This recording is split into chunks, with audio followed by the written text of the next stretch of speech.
Cool. Okay. So hello everybody, and welcome to Dungeons and Developer Insights. I'm joined by Dungeons and Dragons online developer Linabelle. How are you doing today? I'm doing wonderful. I'm so happy to be here.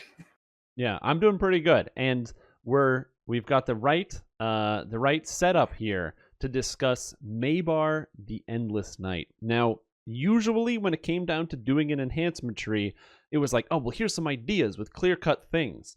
And instead, because we got the Peril of the Planar Eyes coming up with all these different planes and things, we thought let's design something around a whole plane, leave it open-ended right up until this single moment. So there's going to be a lot of converging ideas and trying to come up with stuff. So it should hopefully be very interesting. Now, question for you: what do you, when you think about the plane Mabar, like from your time learning about Eberron and doing other stuff, what kind of jumps out at you right away? Shadows. Not even necessarily undead, but like shadows specifically. Would be cool. Negative energy damage, like necrotic rays and stuff like that. Yeah. And being a cool vampire. This robe is actually really warm. I'm like a little hot. Give me a sec. Well, I know you might be a little hot, but I'm very hot right now, so.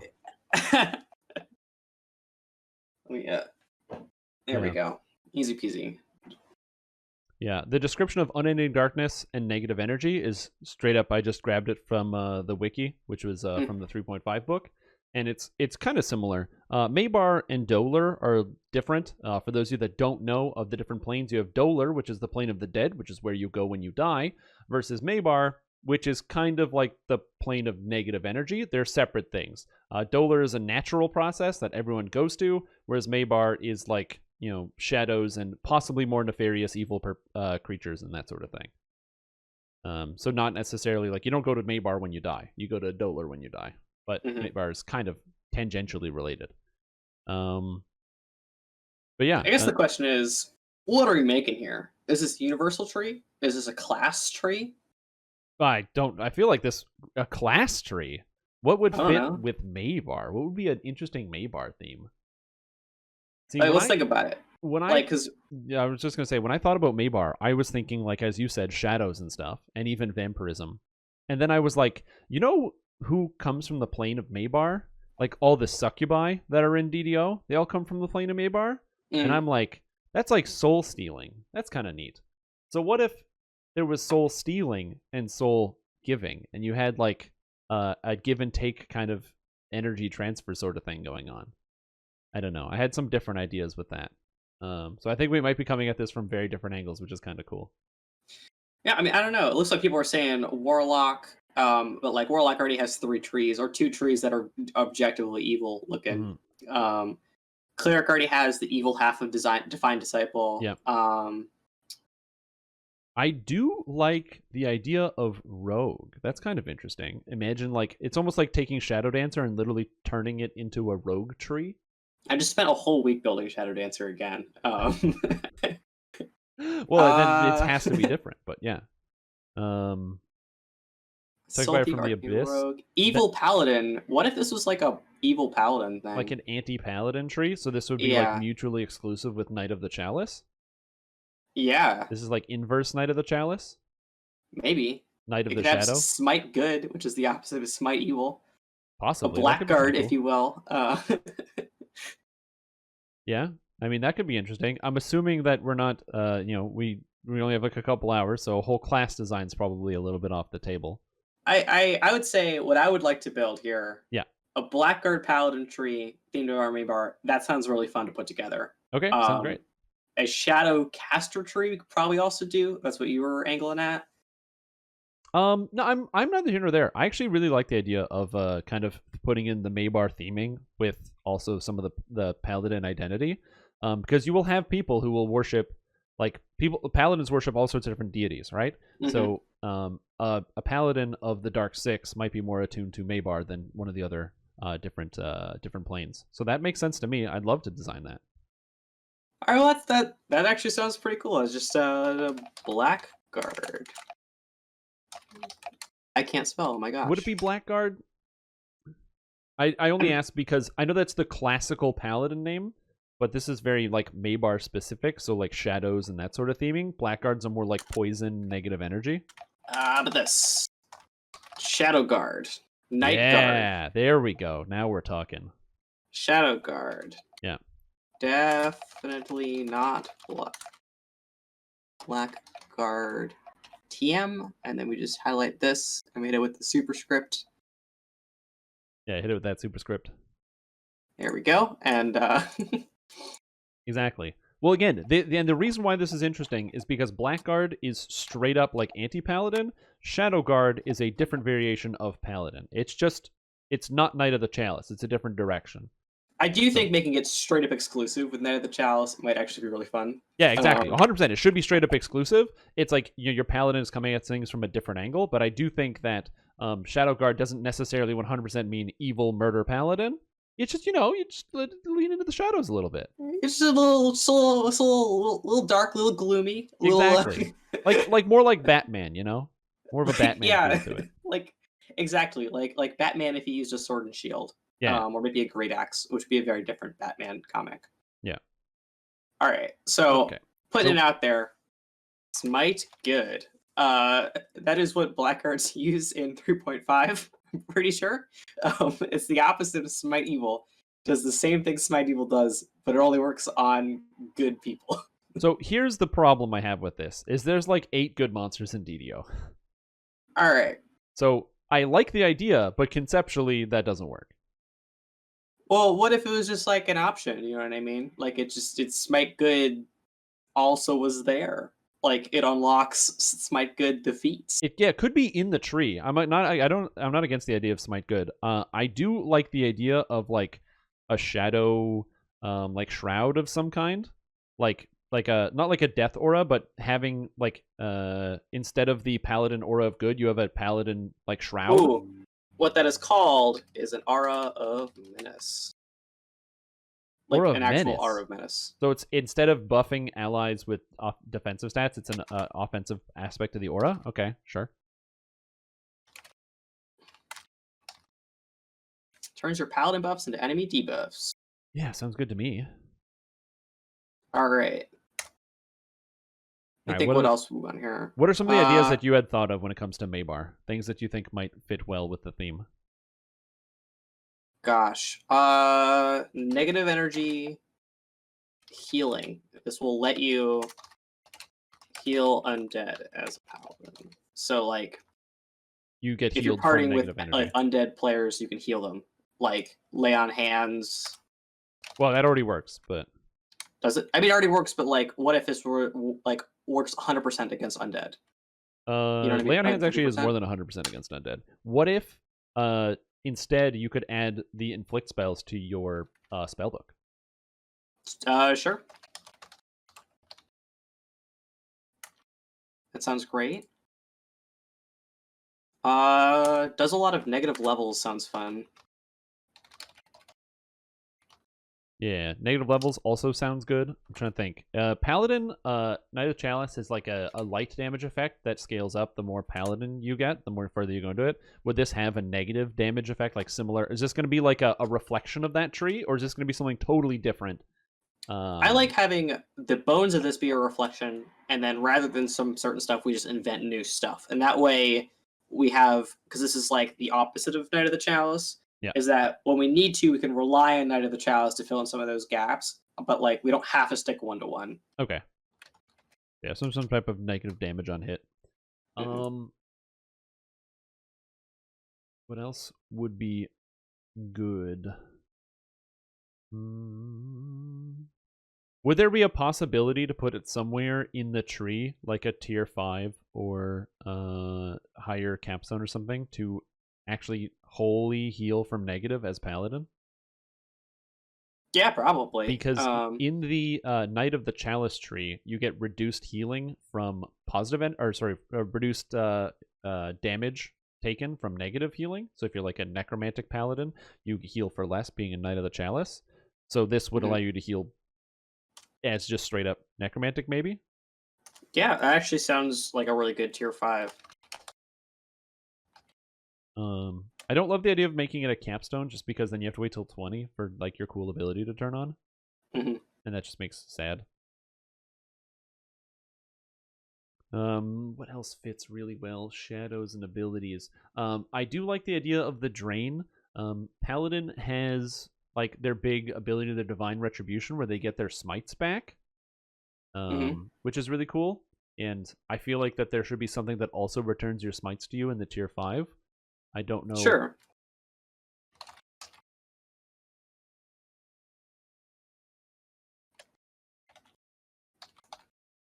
Here we go.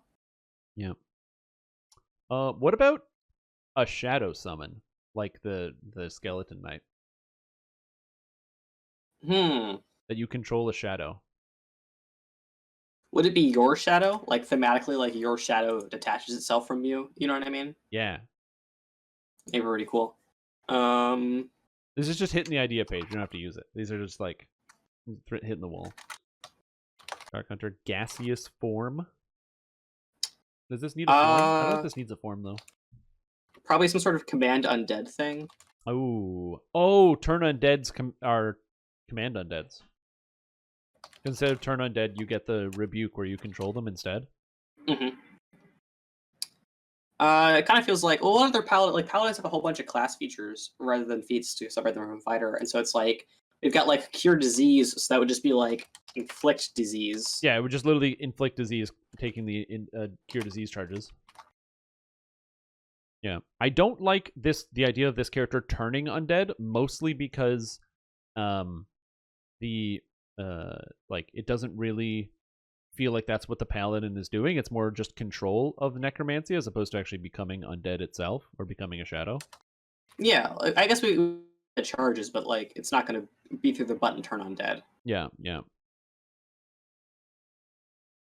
That's good here. It should probably still. Oh, what if it you know how there's like Knight's Training, which Yeah, focuses on like certain religious weapons? What if there was a similar sort of thing in the tree that was for profane themed weapons, I guess maybe? sure. Or What like would you different say is a weapons? profane weapon, like a sickle? Yeah, sickle's a profane weapon. What else would be a good profaned weapon? The idea was somewhere, and then now it's getting harder to come up with.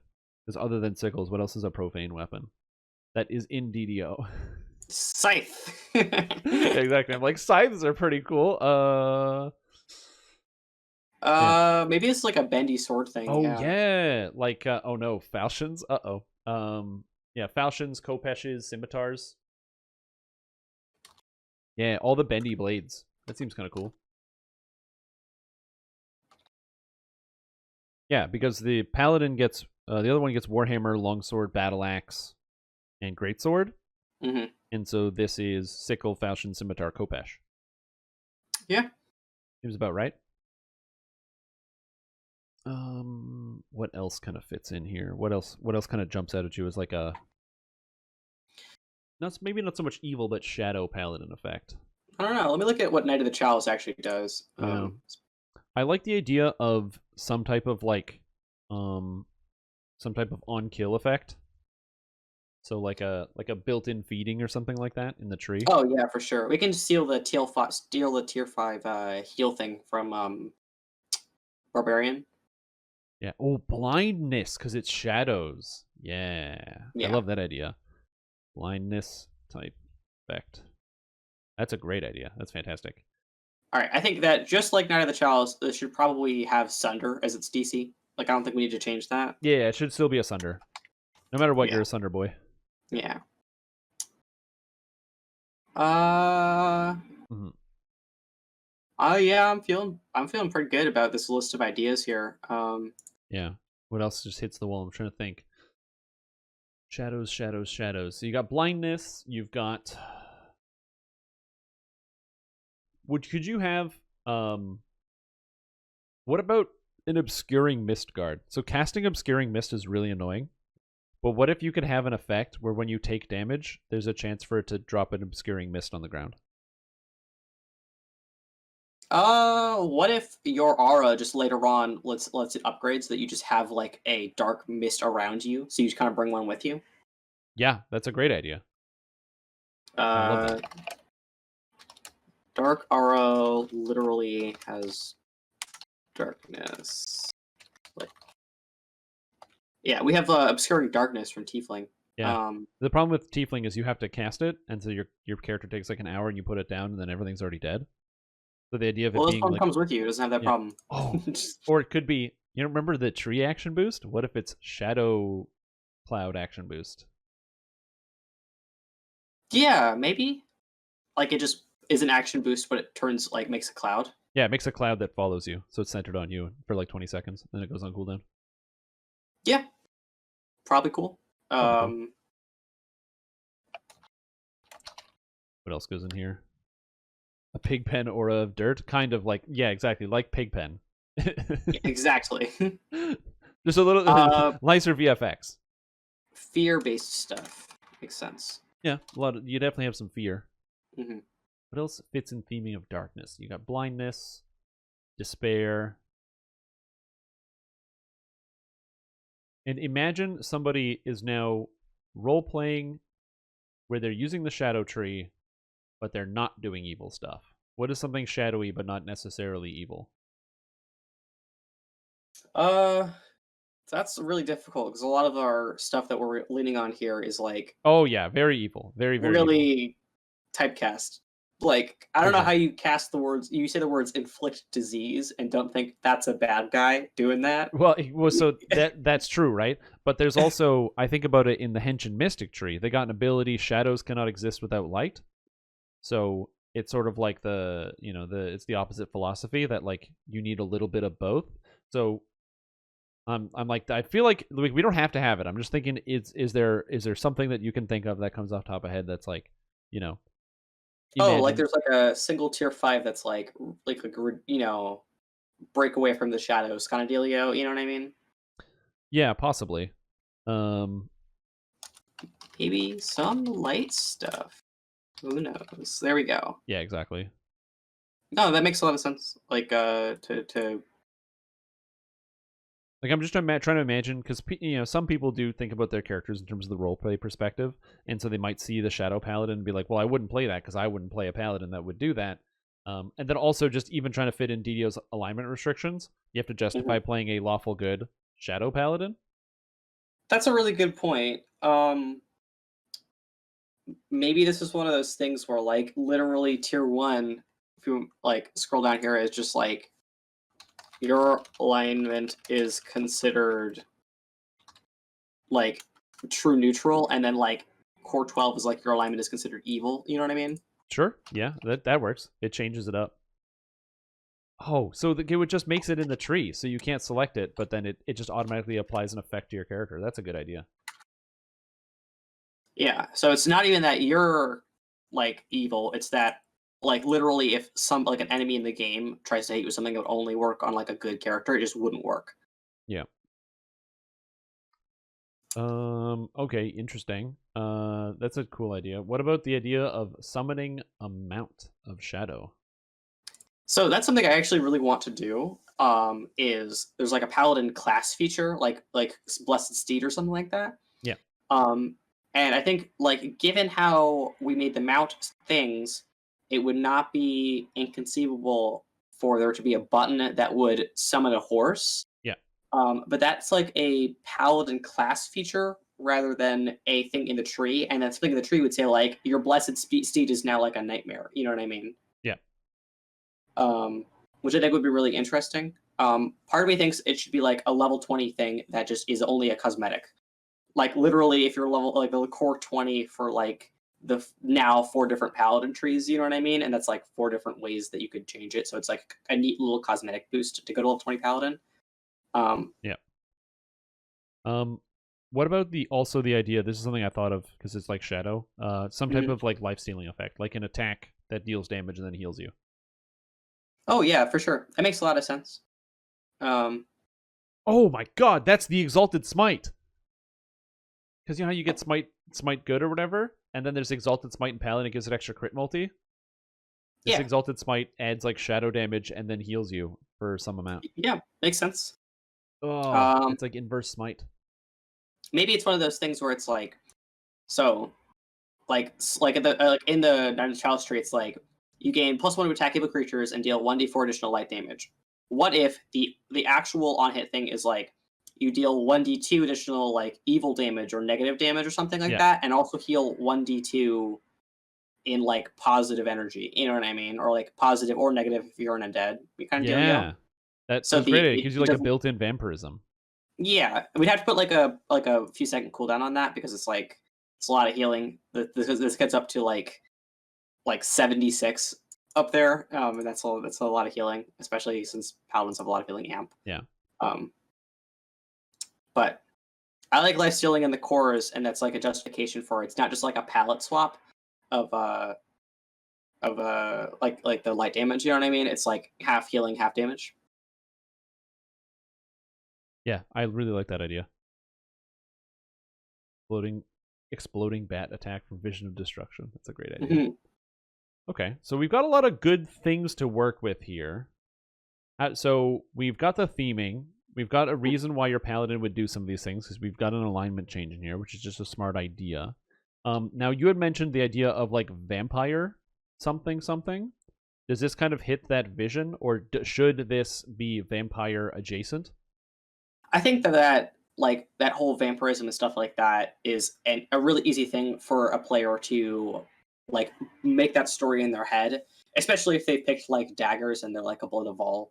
You know what I mean? Mm-hmm, mm-hmm. Maybe we should put daggers in the profane weapon here. I don't think we need to actually turn you into a vampire for the vampirism story to make sense. Okay. So all of that seems fine. I don't see like a bat or anything else like that, or like because I don't think this needs a shape change in here. I don't think it does. I think like being able to heal, from a negative sort of thing coming out into play in like a tier 5 is cool. But yeah, other than that, I think that seems pretty good. I think it's a really good place to start actually in the tree. Like if we go to tier 5, is like you can now heal 100% from negative, but you now take 50% positive. You know what I mean? Yeah. There we go. Oh, nice embrace. Oh, that can't go there because that's the weapon. That's the weapon column. Should we do like 50%, 50%? 50%, 50%, then it's garbage. It should definitely be 100% undead or negative and 50% positive. I don't know. I definitely got the sense that like healing is super overblown, like especially in heroics. Oh, for sure. But you have to remember that negative healing only comes from very specific characters and very specific instances. Inflict spells are touch range, which is a big problem. Yeah, but like you could just get a whole bunch of Pale Masters together and buff you up. Like I just like just have them hang out really close to you. The ultimate synergy with the Pale Master Eldritch Knight crowd. Mm-hmm. There we go. Nice embrace. Yeah, exactly. All right. So I think that we should definitely just steal these Knight of the Chalice names and make them really ironic. Like, for example, this would be Slayer of Good 1. Oh, yeah, perfect. The same spot of Censure Demons and Outsiders and Knight of the Chalice. Yeah, I don't think this has to be necessarily like an anti-celestial tree. It could be an anti-celestial tree, but there's so few. Like, there's a billion demons, and they're in every quest, and evil outsiders. But like, ugh.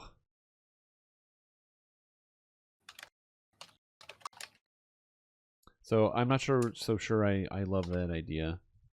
Phase versus good. Again, this is in the hypothetical future where there are more good enemies in DDO. Please understand. I mean, like, it's the first core. It doesn't have to be good. Like, for 1 AP, you're gonna change your alignment. Like, I don't think we really need to worry about viability when we're talking about like 1 or 2 AP. You know what I mean? As long as the entire tree together makes a lot of sense. Yeah, for sure. So this tree doesn't have Divine Might. I mean, maybe there's like a profane version of it. Profane Might? Yeah, maybe. And it's just the same thing, but called Profane Might? I don't know. Like, that sounds pretty good to me. All right, sounds great. Profane Might. And I'm just gonna copy and paste in the Divine Might here. Because that makes that way easier. Mm-hmm. Perfect. Oh, oops. Paste the formatting. There we go. I love that this spreadsheet's in Comic Sans. That's the best. Yeah, I wasn't gonna say anything about that, just out of respect for you and the sanctity of the broadcast. Yeah. Um, Oh, right. I imagine Profane Might, I guess you could just call it a Profane bonus. But there are no Profane bonuses to attack and damage and tactical DCs. yeah, I would say I have my own personal thoughts on the existence of the trance skills in DDO. Yeah. I think they're really dumb. I don't like them. That's where I'm at. Yeah, sounds good to me. Give me Divine Might. Gosh. There are evil gods and divine. Yeah, but the word would be profane. That's why it makes most sense. Yeah, I think it's like really strong, but like that's hilarious. Yeah, I do like the idea of bonuses versus celestials. So that fits in the tree pretty well somewhere. I don't know where, but it fits in there somewhere. Mm-hmm.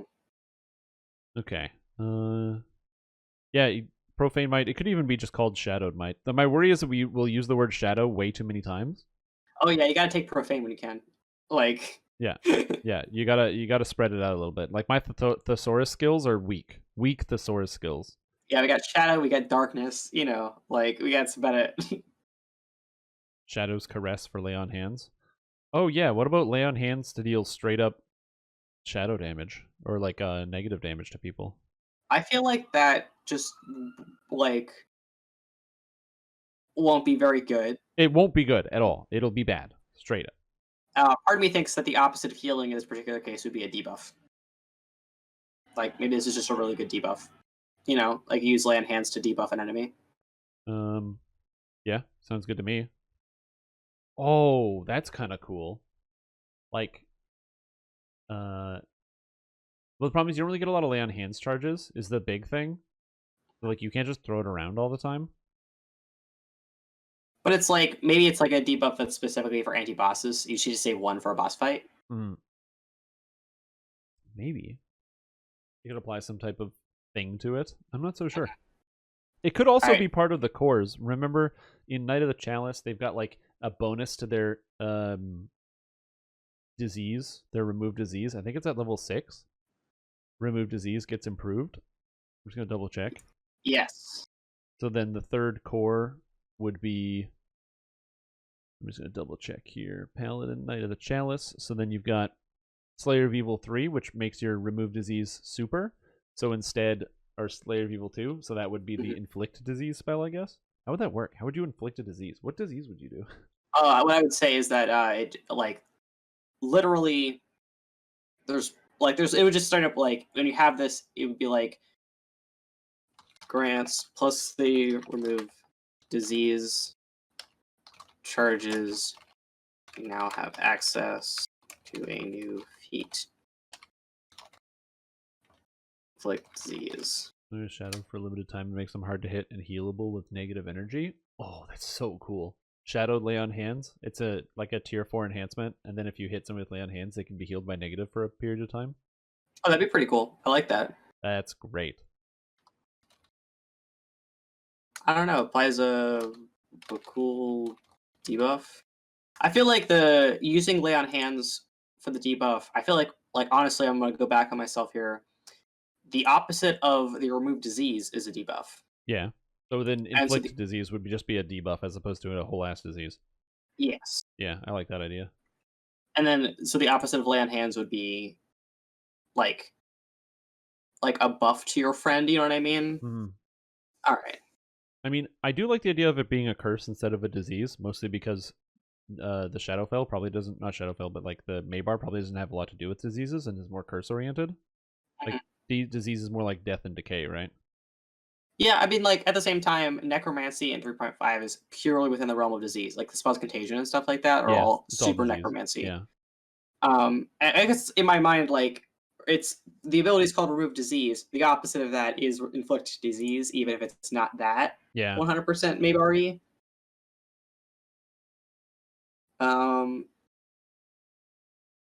Gosh.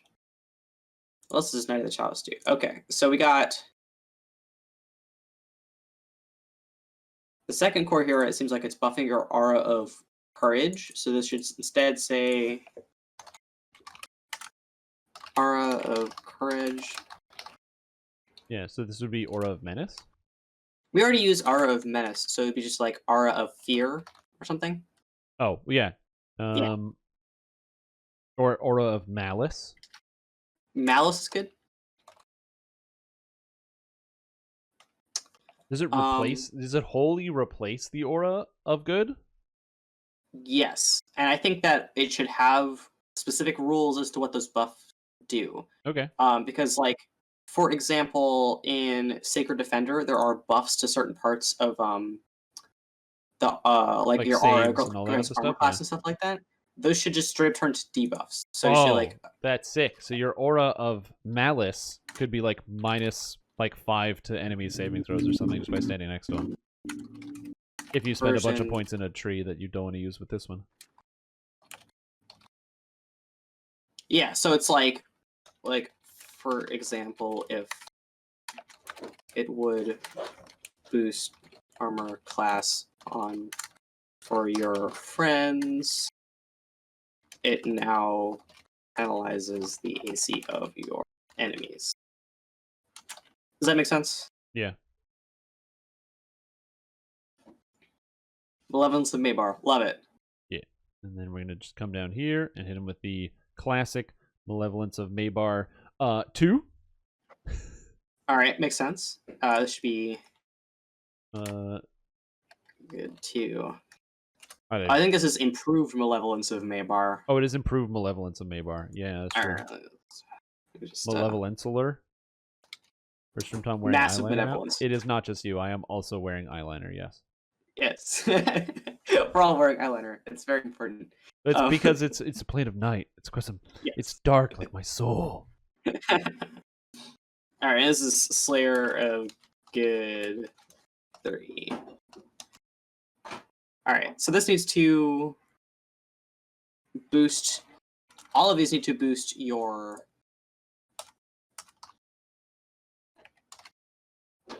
Invulnerable for a short time to negative damage. I don't know if this tree needs to do that. It could. What does this actually boost to? So 1d8? Yeah. There we go. Mm-hmm. Oh yeah, negative levels got to fit in here somewhere. Oh, for sure. That could be the Slayer of Good 3, where it's like, your Vorpal hits against undead do 500 damage. It would be just like your Vorpal hits cause a negative level versus living targets. Well, yeah, I don't think you can. Can you drain a level from an undead? Anyway else? I don't know. I actually think they're straight up immune to that kind of thing. Mm-hmm. But like flavorfully, might as well say living. Yeah. So, Knight of the Chalice has like a bunch of cleave attacks. There's like 2 different cleaves. Instead of that, I would love to in the tier 2 have like a wave of shadow, and it's like a melee sort of oriented cleave, but instead of dealing damage, it is a blindness effect. Okay, that makes a lot of sense. So your character does like a cleave, and it just blinds everybody that happens to be in front of you. Yeah, there's a lot of active attacks in this tree. There's a lot of attacks in Knight of the Chalice, yeah. Yeah. So you gotta have a lot of actives in here. I mean, do we? Like, Okay, you don't have to, yeah, but because there's the added charge as well. Don't know how much you like the charge. This charge is actually pretty cool. Yeah. There was an idea of what if there was a grip, like Grip of Mabar, that could pull monsters to you. I'm assuming we can't move monsters. We can impulse monsters, but only in a specific direction. I don't know if we can teleport things short range that well. But in theory, you could impulse from monster to player. in theory, we could tell them to go north, like So, north, oh, like like a specific direction, but not a direction relative to something else, like another object. maybe a specific direction relative to them. I actually don't know how we do any of that. Yeah. Um, Yeah, beholders have telekinesis, but they move players, not monsters. I think they also apply an impulse to you that goes in a specific direction. Mm-hmm. Like it is a backwards, upwards, like it just flicks you upwards in a specific way. Yeah. And also, I think it's Um, random when they do it. It like Might be, rolls a direction and then it puts you somewhere. maybe that would make sense. All right, let me copy and do some more copying and pasting here. This is your bonus evil damage and healing. 2d6. Unholy combatant, because you got to do that. +1 to hit and damage with favored weapons. I would love to say profaned weapons for fun flavor, but also that would just make it confusing, and you'd have to like retype a bunch of crap. Yeah, I think we can still use favored weapons here. I think that makes a lot of sense. Yeah. Um, Okay, so let's see what we got. So now tier 5d6 2 It's is actually oh, it's 3. longswords, battle axes, mace, heavy. Wow, it's so many weapons.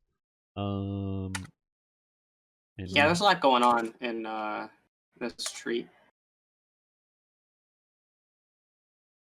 And it's going to take this, move this in here. Except, I think Falchion stays out until the 4th core. Because that's where Greatsword would be. Mm-hmm. That makes sense? Yeah, it's a good thing you're doing this because I have absolutely no idea how I'd ever structure any of this. That's okay, I got it. I got this structure. What else is here? Maybe Grip could be something like Grip of Strahd, since the vampire theme just goes with it. Toned down a bit. Yeah, like a paralyzing grip. Paralyzing guard. No, I don't love paralyzing guard. You don't want to get attacked in this type of tree. I like the idea of being able to apply a single target like debuff or stun to somebody that has like them like trapped in shadows. You know what I mean? Yeah, like a shadow cage. Okay. Or it actually has like a visual of like somebody grabbing at your legs and you can't move. Mm-hmm. Like somebody's grabbed by their own shadow. Oh yeah, that'd be really cool.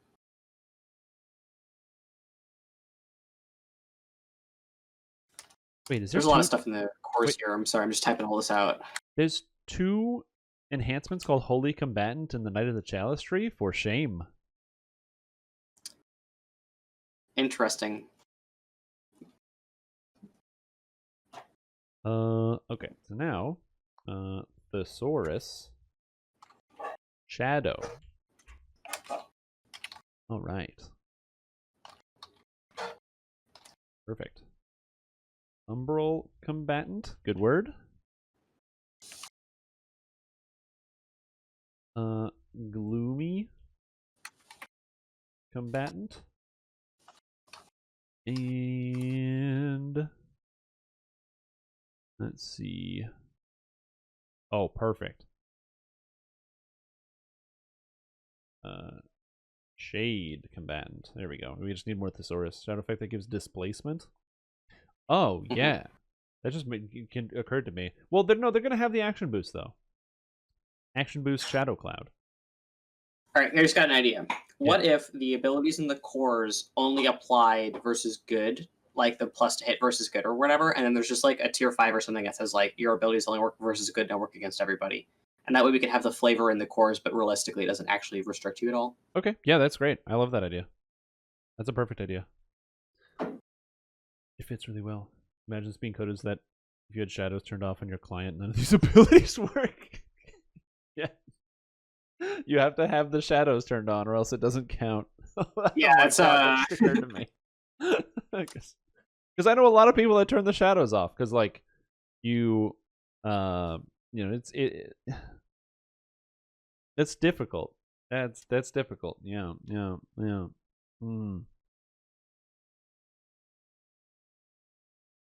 All right, I kind of want to like perfect. Okay, so enemy wall. Or is that? And paste that formatting. We're just doing some I'm just adding in this thing. Vestiges of light. Expel all remaining light from yourself to do light damage and an AoE or blindness. I feel like the shadows already have some type of blindness effect to it. Shadow blindness cleave. I don't know what this is called. For sure.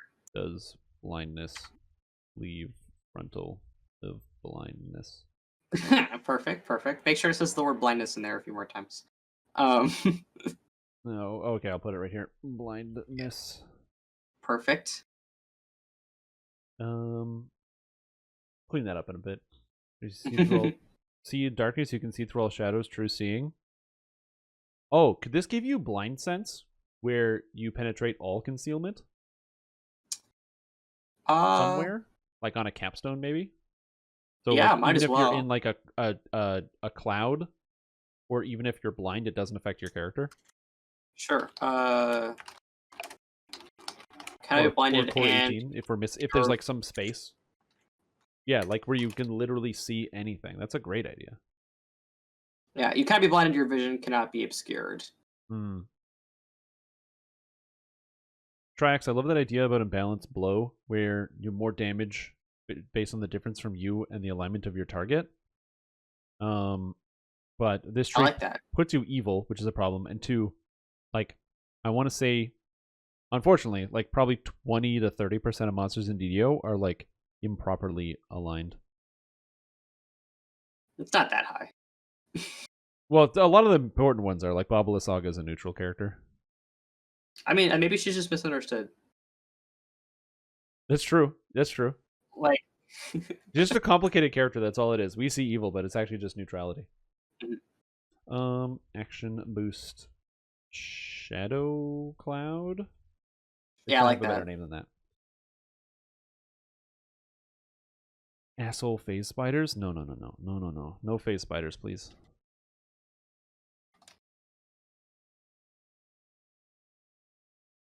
All right, I'm just gonna straight up copy some of this stuff from. Oh yeah. This does not give you the Knight's Training feat. This gives you.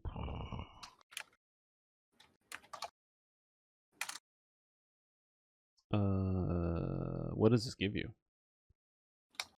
Swords to plowshares? There's sickles in here, so it just makes sense. Maybe. Sure. And also shot on the run. I don't know how you fit. I just realized that shot on the run. Oh man, this is like so melee, and there's gonna be no range stuff in here unless we just shove it all in ranged. And just say it all works. Hit phase fighters, weapon specialization, exotics. Yeah, there's already Kopesh in here as a favorite weapon. Improve critical slashing on a tier 4. Yeah, that's a sick idea. Yeah, let's do that. Yeah. What else do we have up here? What's still here? We got Shadow Pet. Is there space? Do we have a Shadow Pet? We got the heal from Necromancy, so that's already done. We got that. I don't know. I honestly don't know if a Shadow Pet actually makes a lot of sense in here. Oh, for sure. Inflict spells. We need an enhancement that adds the inflict spells to your book. That should just be like a tier 3 or something. Like, I don't think that's actually that good. It's not that good. Would that be tier 3? Tier 3. Yeah, it could be in there. Maybe tier 4. I don't know. We should actually do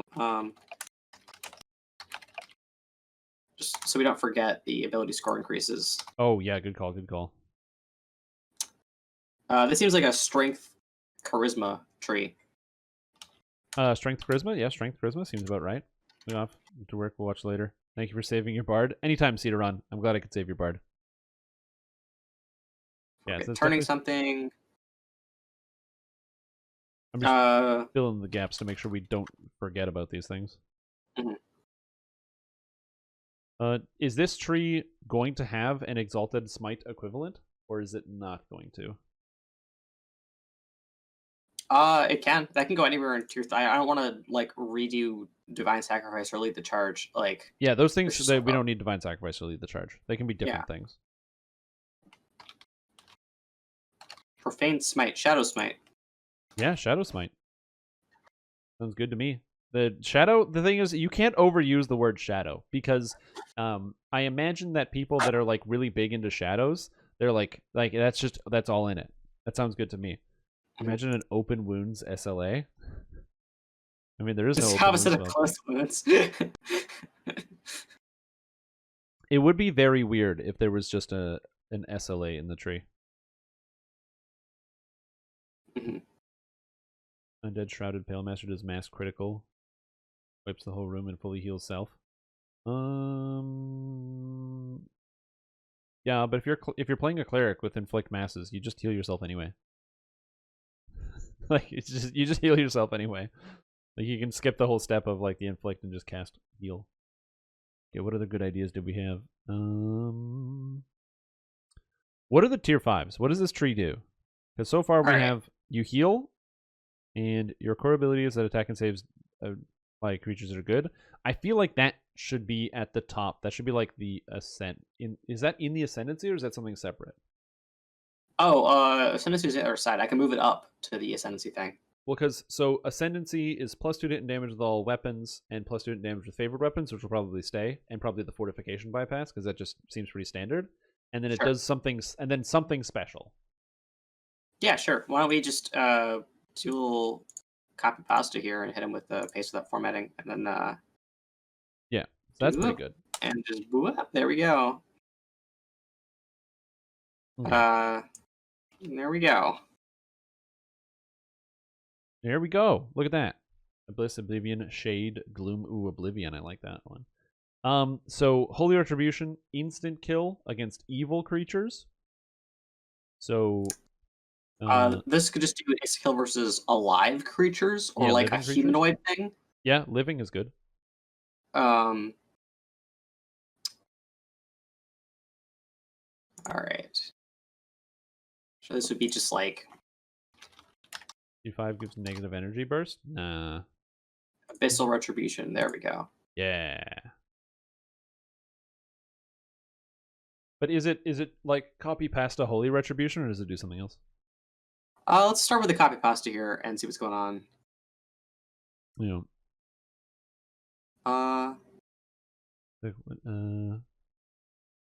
Yeah, if this was a universal tree, that would be very different. This is straight up a paladin tree. So this is you can't take this with Knight of the Chalice. It is the opposite of that. The evil damage.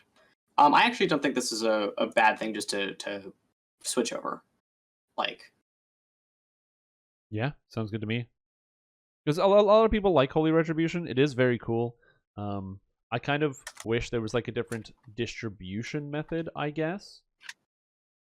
I don't know how to think about it, but like, yeah, I feel like the idea of being consumed by shadow is kind of neat. Oh, what do you mean? Just like living creatures may be forced to make a will save or be, I don't know, swallowed by their own shadow. Yeah. Killing instantly. There we go. Exactly. Yeah, I don't know. It feels like we don't really have to remake this particular wheel here. Yeah. Do we want to do the grid cleave share thing with Avenging Cleave?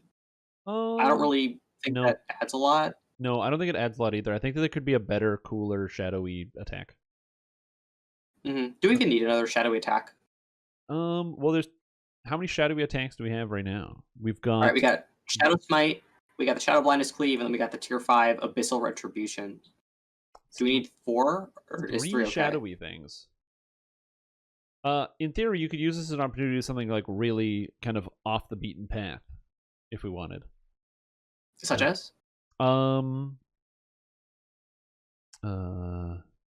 something more spell oriented, so like it costs either health or spell points or something, and then you do something shadow related. So it could be anything along the lines of a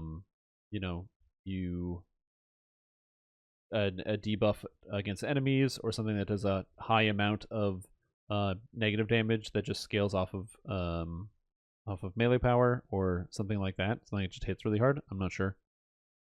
Minor Evards. Ooh, shadowy Evards tentacles on a tier 5 paladin tree. It does sound that would very be cool. Like a single target thing that basically does the Evards thing. Does it have to be a single target if it has like a 30-second cooldown?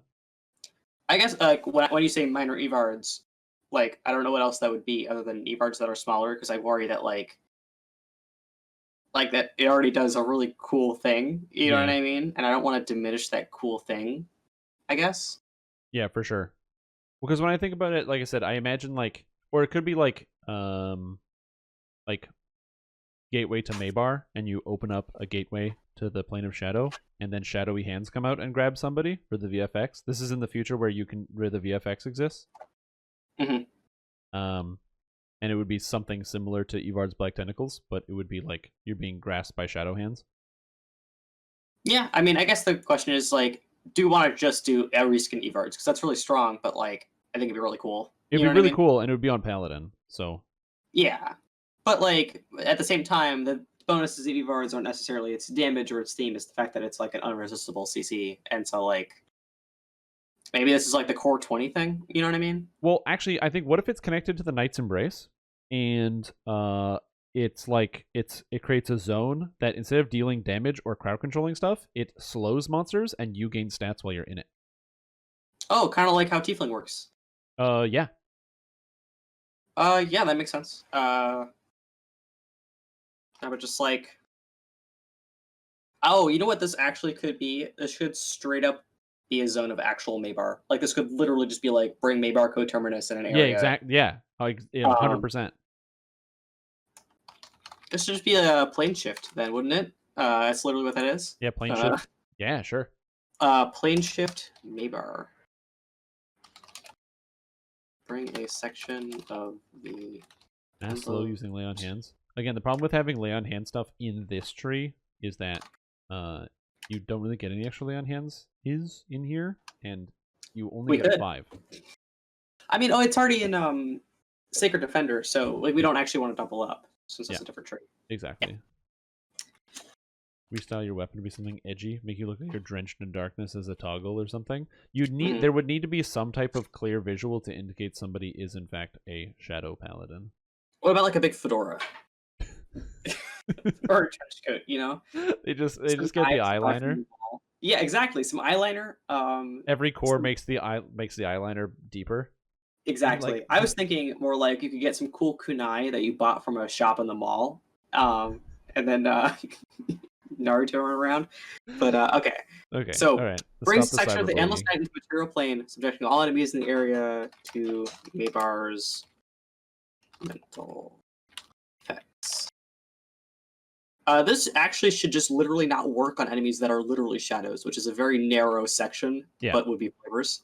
Enemies that are shadows are immune to the effect. That can be like the last line or something. Yeah. Making the character's eyes dripping black. That actually literally already exists. That was the cosmetic from Hardcore 1. Yes. We can't do that again. Yeah. We already can't just slap that onto Paladin. That'd be like cheating.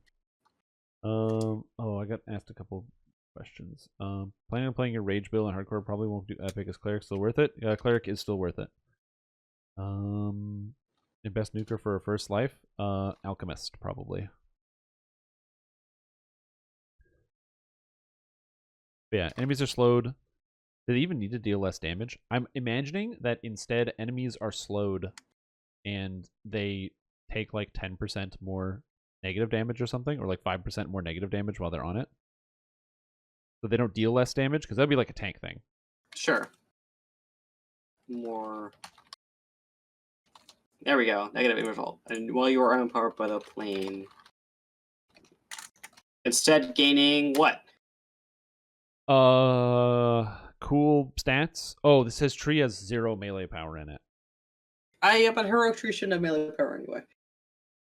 Wait, this tree shouldn't have melee power? It's more like a.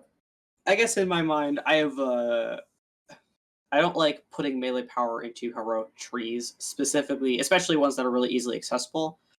Because there are actual moments of gameplay in which gaining melee power does actually nothing to your damage. Okay, so how about but melee power in tier 5, pretty fine. you get 'Cause by that movement time, speed? sure. Movement speed, we could probably make you intangible. Yeah, so you can move through monsters. It should be a 30% action boost. Yeah. Speed, allowing you to move within monsters. And it's got to do This should something also offensive. this should just start stacking up melee power as a replacement for ascendancy. Like this should just do the same thing. Like whatever the stacks are, it should stack up quickly. Oh, so like basically for every like 3 seconds you spend inside the zone, you gain 3 profane melee power. bonus to melee power for every, I'd say like 1 second. I don't know, 2 seconds. Would Planeshift Mabar be a party buff? No, it is not a party buff. It is an enemy debuff and a self buff. Yes. What do you do about multiple paladins both using this? So there's 100% uptime on Plane of Night. They're allowed to do that, like in the same way that tieflings are allowed to do that. Okay. Yeah, we could actually say in the the capstone here, which would just be like pure darkness.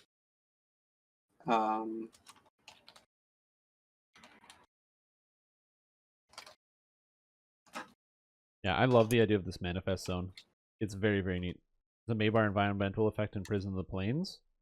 In Mabar, the Plane of Shadows. Yeah, that makes sense. Don't they have all the manifest zones in those Prison of the Plains things? yeah, they do have. They have most of them, Mhm. but what does that even do? I'm gonna have to look it up. Let me actually. I can probably. This is like hard for me because I died in Prison of the Plains on the first day of Hardcore League. Oh yeah, I okay. So effect environment plane Mabar is a 50% positive damage vulnerability multiplication and a 2 times negative damage vulnerability multiplication. So you'll take twice the amount of negative damage or healing, and you'll take half the amount of positive damage or healing. Like that's. I'm not saying that's what we should do, but that's what. Yeah, that's what it does. Yeah. Yeah. What does the Beholder Zone do again? I don't know. I'll have to watch the video back. Oh. Yeah, I feel like. Yeah. Oh yeah. How do you get negative amp in this tree? We should just make that a tier 5 as like a thing. Like a passive, just. Or something. Maybe there's just a tier 4 that's like, or a tier 2 and then a tier 4. Well, because the Knight's Embrace is the negative energy. Mm-hmm. So. Is it even that hard to stack up negative amp? I got the sense it's really, really easy. It's very hard because all the negative amp items are only on spellcaster items. That's true. I did do that. So it's very hard to do. I have an idea for this. Okay. Knight's Embrace 2, genius. Oh. Knight's Embrace 1, and Knight's Embrace 1 is you now heal 50% from negative energy and 75% from positive energy. Ah. And Knight's Embrace 2, and each one gives you like plus 20 negative amp, and then this one gives you plus 20 negative amp. Bam. So then it's not as high as Paladin, which is 60 positive amp, and this gives you 40 negative amp across these 2 points. Yeah, that makes sense. There we go. All right, turning something here. Should this be Command Undead? Yeah, Command Undead, and it costs a turn charge. All right. Here's my thinking here. Is there like a really good Command Undead spell, or is it just level 2 Command Undead? We're gonna make one. All right, so this is the original Knight of the Chalice Undead thing, but rather than it says your turn ability now dominates undead that it would destroy. For a short time, after 30 seconds, the undead crumbles to dust. I don't know if paladins can destroy. That's right. Mighty Turning is not. Yeah, I don't think paladins can destroy. Like technically, if you can double a monster's hit dice, you can, but paladins can't do that. They don't get enough. And Mighty Turning just changes that. I'm sorry, I'm really out of the loop of turn undead. It's been 2 Yeah, years. Mighty Turning makes it so that if you turn them, instead of them being feared, they get destroyed. Whereas if you double their hit dice, you destroy them. And at higher levels, you can't double a monster's hit dice because there's not enough items in the game. So you need Mighty Turning to kill. What if your turn undead ability has like a 25% chance to dominate them? Sure. How about this? Your turn ability now dominates event that would dominates 50% of the undead that it would turn. Yeah, exactly. So instead of it being like, so it's not always going to dominate them, but so if you get a turn, it's good. But then if you also take control, that's also a cool thing. There we go. And other turn enemies are feared and begin cowering as normal. Yeah. Yeah, that makes sense. I think it's really flavorful. Of like you walk up in there and like half of them run from you, and the other half are like, "Oh yeah, you seem like a trustworthy guy." What about crazy idea? You automatically turn shadows. Oh yeah, like your dominates 100% against shadows.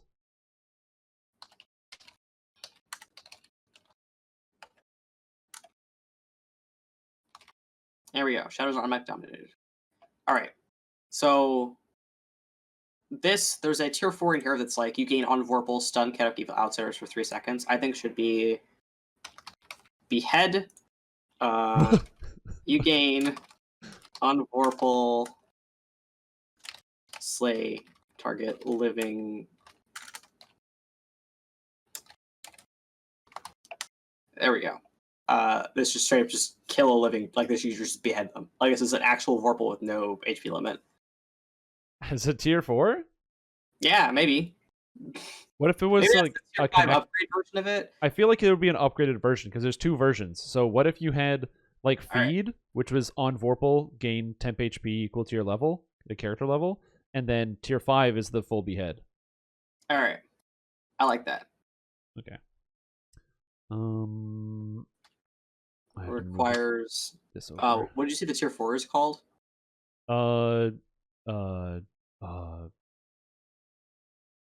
Dark Feeding. Dark Feeding, sure. There we go. Yes. Beholders have a head. Headless monsters. I actually don't think you can behead beholders. I think they're already beheaded. Like I think they're done. They're beholders, so they're beheaders. I don't know. Yeah. And this could also just give +10 melee ranged power to match the Knight of the Chalice version. Yeah, that sounds good. See, I like that we started with Knight of the Chalice and then we're changing some stuff. Would it do damage to bosses on Vorpal? No, it just gives you 10 melee range power. Yeah, it's not going to work on a boss. Yeah. In the same way that the stun won't work on... I'm pretty sure the stun doesn't work on... It does not work on red names. Yeah. That'd be so funny. If you just, hey, Sulamares, what up? Paladin. So is this a you gain on Vorpal you heal yourself, or is this a on kill you heal yourself thing? I was thinking that on kill you gain temporary hit points equal to your character level. This value is doubled in epics. Should this be equal to the CR of the monster that you kill? Why? I don't know, because it's cool. It's slightly different. Sure. I don't actually. It's one of those things where that actually might be worse or better depending on how we do our monsters. Yeah. It would introduce variability. Like the actual ability would be better or worse depending on what you're fighting. Which I kind of like, because if like for example you go into and you kill a bunch of like CR.5 kobolds, I think it's cool that you don't really get a lot out of that compared to like actually someone. You know what I mean? Yeah. So equal to the CR of the monsters. That's fine. If you do CR, then you don't need to double it. So. Yeah. My hair looks fantastic. Yes, it does. Thank you. Vorpal does damage versus bosses. That's what I was wondering. Oh, for sure. Like, absolutely. But, like, at the end of the day, that 100 damage is not going to make or break this ability. This ability is really, really crazy when you're not fighting bosses. Behead. I think it's one of those things where you're trading the damage from the fact that there's no HP limit. Like, you know what I mean? Like, there's a give and take. Make the temp HPs from kills stack? No. No, it should just reset. If you make it stack, then you just walk up, hit him with the Abyssal Retribution, and then you're like, okay, what's up? I got like 500 temp HPs next pack. Just keep going up. You're going for top score. Okay, we don't have that many open spots. That's kind of cool. Oh, we need skills. Everything's always got skills. What else is in tier 1 of these trees? Some strike through. We could probably move it around and make that in like a tier 2 or tier 3. I don't think it has to match exactly. Yeah. Does it even have strike through? Yes, tier 1 does. Yeah, but what if this has offhand attack chance? Oh, the opposite of strike through, you say? Yeah, the opposite. Exactly, the other strike through. The other strike through, you say? Yes. No, that makes a lot of sense. I want that would be a little higher than a tier 1. Sure. So I'm thinking probably tier 2.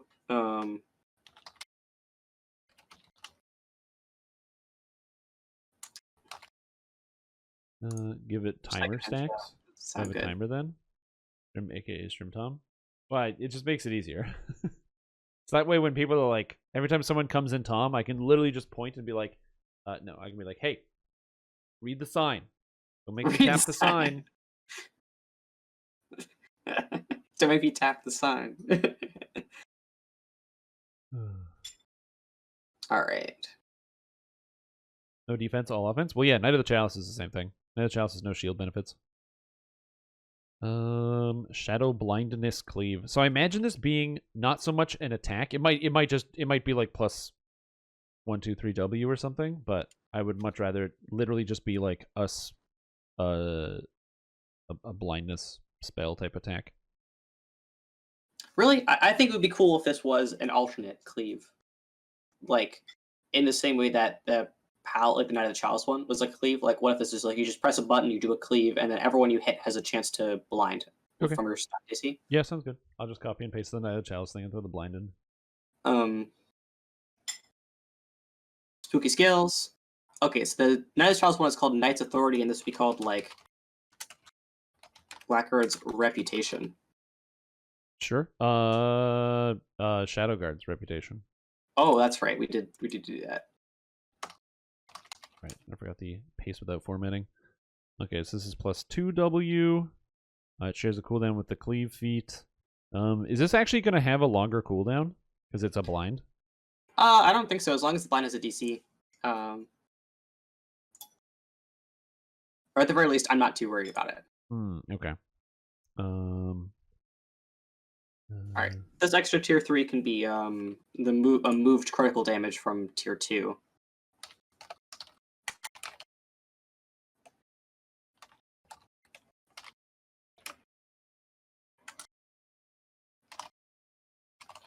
Become blinded. There we go. And this is trance. There's a fill in these blanks. Mod, you think?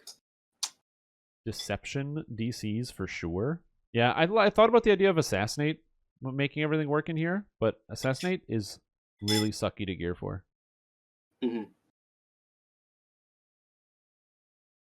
Hide, move silently, and balance. I do like the idea of hide and move silently, if for no other reason that it fits, and possibly bluff. I kind of think the exact opposite. When I think of like an evil shadow warrior that's like smiting things and hitting stuff, I kind of think of like menace and fear, so like intimidate and stuff like that. Okay, so intimidate and skills, dude. Probably heal for negative stuff. Yep, intimidate and heal. And balance. Yeah, because you gotta have a balance between light and shadow. Exactly. Blackguard is sneaky. But this is not Blackguard. This is Shadowguard. I see. This is why I said Shadowguard. So I was like, because if we write Blackguard, we have to follow it with Blackguard. But this means we can do our own weirdo thing because it's different. All right, that seems pretty good. All right, so inflict spells. This seems pretty easy. You add the following spells to your list. Spells are You want to just follow the Paladin Lord of Blades list? Yeah, I don't think we need to specify because it's like they're just like inflict like like minor, moderate, major. You know what I mean? There's only like 6 levels of spells for Paladin or 4. Yeah. So they're only getting like 4 spells. Well, it's only, I only asked because Blade Forged, when they add the repair spells, they also grab some of the repair masses as well. Yeah, I might as well. Let me look at what Blade Forged actually gives. Yeah, so they get repair light, moderate, serious, and critical. And then at 2, they get mass repair light. They get 3 mass repair moderate, and at 4 they get mass repair serious. As Paladin spells. At the following levels. All right. So level 1.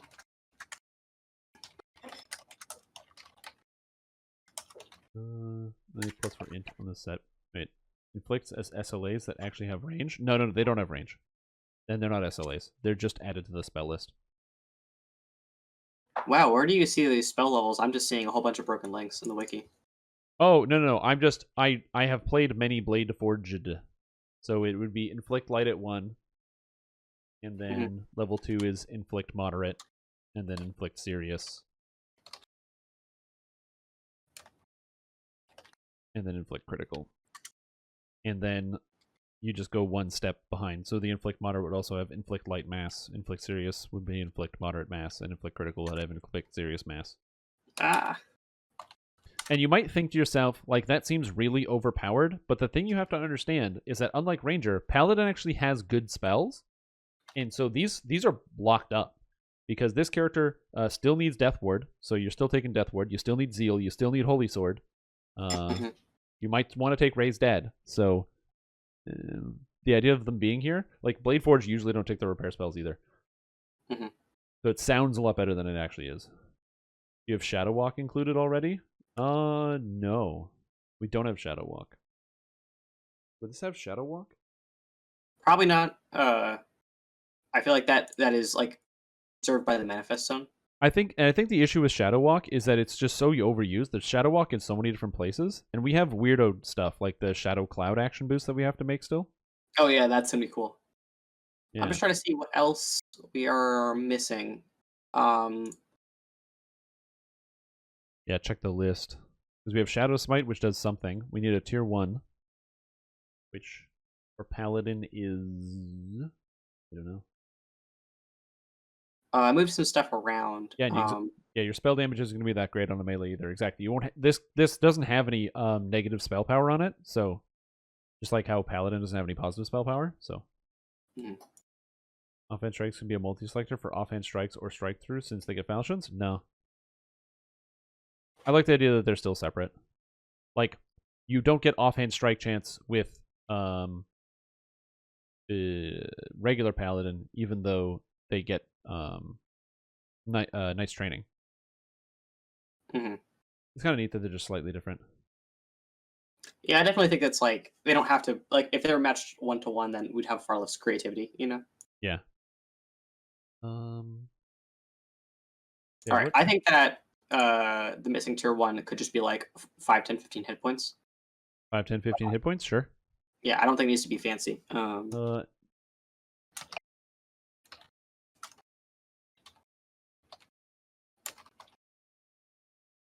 right, so we're missing Shadow Smite and Action Boost Shadow Cloud. Yeah. So Action Boost Shadow Cloud is for 20 seconds. You are surrounded by a cloud of shadow that functions like the obscuring mist spell. How would you want to have that? Is it in concealment or is it in corporeality? If it's in corporeality, it would stack with a whole bunch of stuff and maybe be too strong.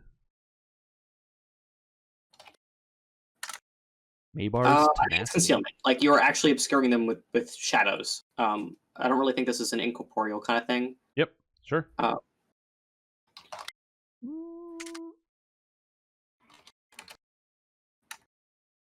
Maybe.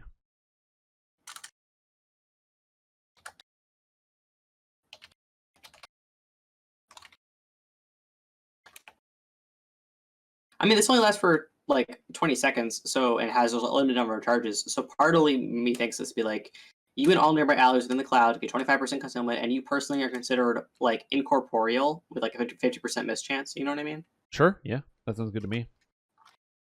So you yourself become shadow-like, but everyone else just gains a missed concealment bonus. Yes, that makes more sense. And it's 25%, so it's better than blur, but it's not better than displacement. And it's an action boost, so it has a short period of time. Yeah, and it comes with you. Like, it'd be Yeah. like, this cloud follows you as you move, but allies that leave the radius will lose its concealment. There we go. That seems pretty cool. That sounds good to me. So now we need to figure out what Shadow Smite does, and is it just Exalted Smite? I don't think that's a bad thing if it's just Exalted Smite. Like, I don't think it's a bad thing at all. And yeah, like that's just a really good bread and butter attack. It is just a good attack. Yeah. No, All right, then in she comes. Oh, you're just throwing it in there without formatting. Get rid of some of this. Get rid of this. And you get Smite Evil. Just gonna format this a little nicer so it's cleaner. In addition, your Smite, Exalted Smite, perfect. And it's multi-selector, melee, or ranged. Yeah. Oh, this says inflict wounds, not inflict wounds. There we go. Inflict wounds. Get out of here, wounds. All right, seems pretty good. Let's double check. Looking over top to bottom, what's missing? All right, the one thing I think we have left is the core 6. We need like a debuff for inflict disease. Oh, core 6? Oh yeah, what does it do? That applies a cool debuff. Farm it out. Okay, Twitch chat, you guys, everybody. I need your energy. What is if you were to use remove disease to apply a debuff to monsters that is a disease, what does it do as a Paladin of Mabar, a Shadowguard? All your ideas, let's go. Also, Warhawk with the resub. Love the makeup. What's going on here? I know, me too. It's great. Yeah. Thanks for the 20 months, man. I appreciate it. Remove hope like a crushing despair. Oh, fear. This should fear. Wait, it's a fear effect now? Because I was like, we should do like a curse, and you were like, no. I don't know. I'm more like I kind of want to put a like crushing despair somewhere, but there might not actually be room. Yeah. Or maybe actually, wait, there is. Your Aura of Malice now adds a.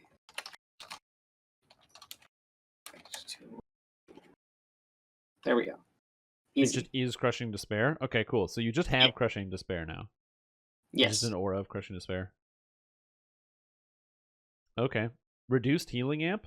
It could be like a shadow drain. Sure. Could be a part. Could be a part of it. It's like a two-parter. So it's got reduced healing amp and something. Fear. Opposite of bless. Bane. Oh yeah, Bane would be the opposite of bless. And I mean, paladins get bless, right? They also get. Do they also get Bane? Paladins do not get Bane. Paladins only get bless. It sounds like you can like use remove disease charges and now it just applies Bane. And maybe Bane's really good. Maybe we also revamp Bane in the same way that Bless got revamped with Paladin. No. That's Occultist is the revamp of Bane. Okay, I won't do it. Never mind. No. What if that's kind of a cool idea? What if instead of inflict disease, you do like a Shadow Bane, and it's a button that you press that uses an inflict disease charge, and it's like a bless type animation, but it causes a Bane.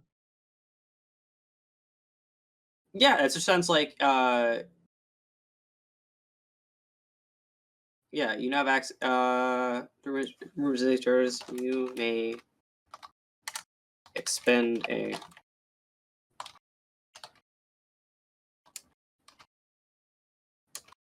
Yeah. There we go. And then like this is a SLA. You know what I mean? Yeah. Like it's yeah. And it's got like, and it'll do something like paladins don't have the spell DC, so just like it would just work every time or something like that. Yeah. Sounds underwhelming. Yeah, that's like half of paladin's abilities. We're trying to keep it on like, brand as to what paladin still does. people were similarly not so hot on Bless, and then we made Bless actually scale with caster level, and like Technically, this could be revamped Bane if Bane was the same as like Bless, where like Bless is +1 per level, Bane was -1 per level. So if you're like a level 20 paladin, this would be like -5 to hit when you press the button to all the nearby enemies. yeah, like I was assuming like Bane scales like yeah. It's an SLA. Also assume Bane gets ramped to work like Bless. There we go. And then also no save.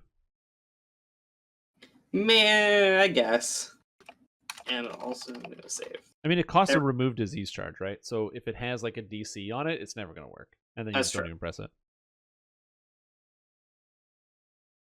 Okay. Right. Are there any holes? I don't think there are holes per se. Oh, Capstone gives +4 charisma, 10 melee power, 10 range power. Oh, okay.